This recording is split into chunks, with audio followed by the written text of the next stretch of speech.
So what is up people, welcome to yet another video. अब college जान्ला see you at college. So म college आएको छु.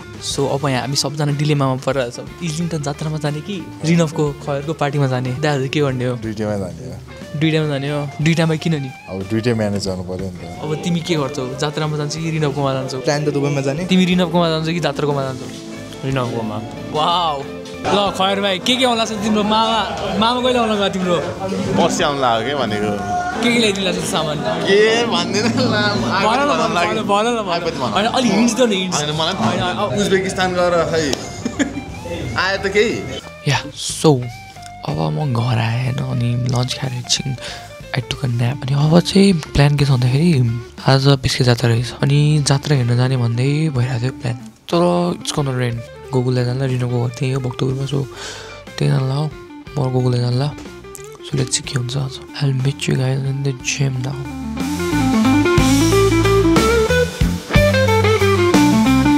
So म जिमबाट आएर फ्रेस भएर रेडी भएँ. म गोकुललाई गइरहेको छु. म र गोकुललाई त्यहाँ जाने भनेर. Raining not like cats and dogs तर सिमसिमे पानी परिरहेको छ. गोकुललाई आउनुभयो. ल म आएँ 5 मिनटै म आइहालेँ. म सो या गोकुल आइसक्नु भयो. आई हेभ टु गो होइन.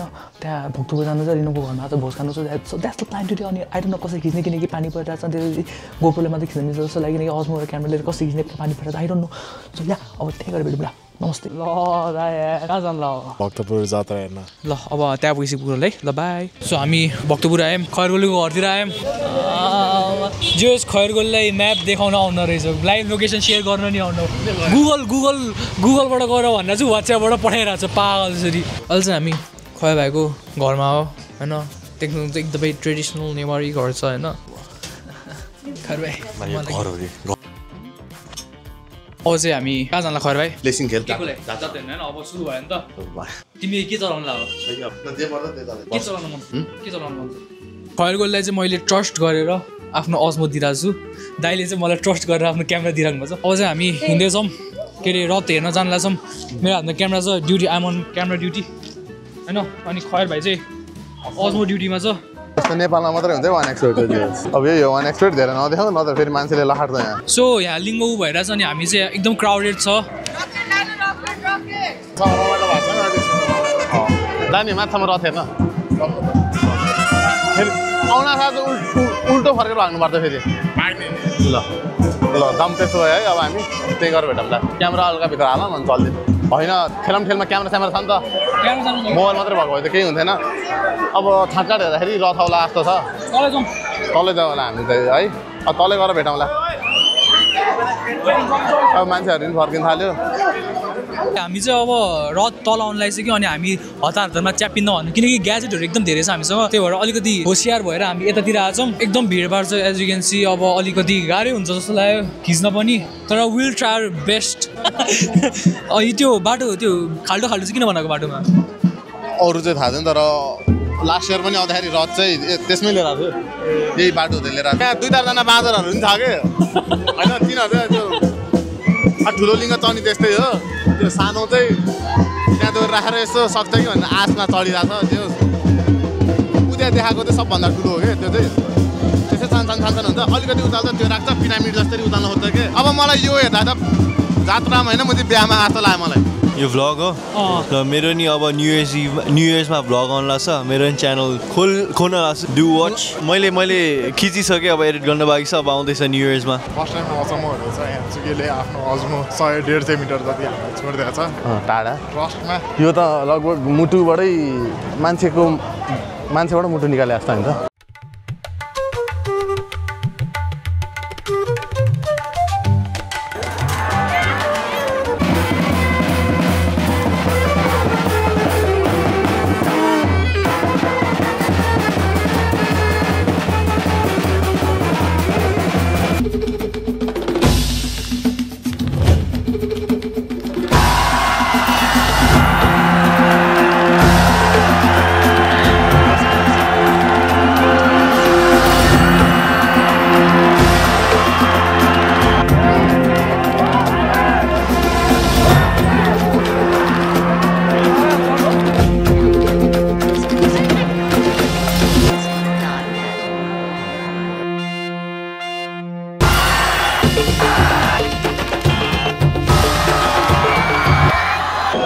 भन्थ्यो नि दाइ कस्तो लाग्यो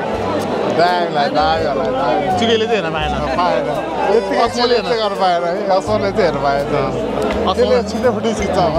असमु हेरेर चित्त बुझाउनु पऱ्यो कहाँ कहाँ चाहिँ खिच्दैन होला यार रथको पछाडि हामी सबै भ्यू हेरिसक्यो क्या एउटा लेफ्ट भ्यू मात्रै हेर्न बाँकी छ सो मेरो भ्लग हो म यहाँ छैन होइन यो चाहिँ अब नयाँ च्यानल बनाउँछु म रिनव राज खैर कल्याण गोकुल श्रेष्ठ भनेर मलाई छोडेर यिनीहरू भाग्दै गयो कहाँ हो म हराएको भागेकै हो अब एडिट गर्नु चाहिँ मलाई मजा आउने भयो चढ्यो है रथ पनि चढ्यो भन्नु त पाइयो फर्स्ट टाइम एक्सपिरियन्स भयो जस रथ भ्लग मेरो म जिनले गरिरहेको जे जस्तो भयो पनि रथमाथि चढेर जे जस्तो भयो पनि 20 वर्ष भनेर भक्तपुरकै भन्यो तर बल्ल आज चाहिँ चढ्न पाइयो आज घर गइन जस्तो छ किनकि स्पिन लाइक कति बज्यो 10 बज्यो अनि हामी चाहिँ यहाँ तलै बसिरहेछौँ रमाइलो भइरहेछ आई गेस न्यू इयर आज भक्तपुरमा मनाइन्छ जस्तो छ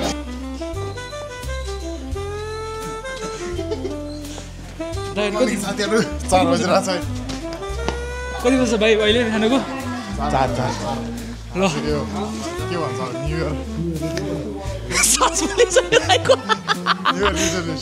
हाम्रो बिहानको 4 बजे एभ्री डे अब that's it for today It's been a wild year. Happy New Year to everyone. Hope this year brings you happiness. Enjoy the year. Enjoy every moment. Bye bye.